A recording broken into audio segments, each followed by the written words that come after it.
All right, let's check out our weather forecast starting out on this Tuesday morning. Things not too bad today, or really most of this week. Plenty of mild October weather. It's late October, so when I say mild, I mean barely in the 60s for our high temperatures, but that should be good enough for this week. So pleasant few days ahead before we get to some big changes by the very tail end of this week. Now, I know yesterday ended up a little bit cloudier than anticipated, even a few spots squeezed out some sprinkles, but nothing more than that. And today we are lined up for a much sunnier day and even just a pinch warmer overall. At 58 degrees, this is a little bit warmer than average here, and we do stay that way for the rest of this week, even a few days in the 60s looking likely.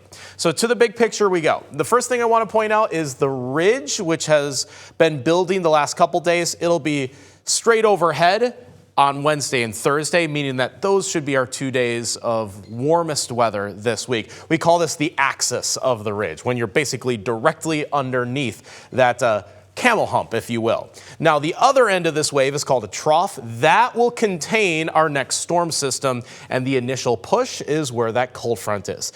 This will be at some point in the second half of the day on Friday. I can't determine yet if it's going to be an early afternoon or a late evening. That's the leeway, the error of what we're seeing right now. It's a few days away, so that is to be expected. But we're going to get a cold front, that's for sure, in the PM hours on Friday. And that unlocks, yes, colder weather and really just scattered showers for the remainder of the weekend. So it is looking like a pretty wet weekend ahead. Here's what our modeling is thinking in terms of total amount of rain.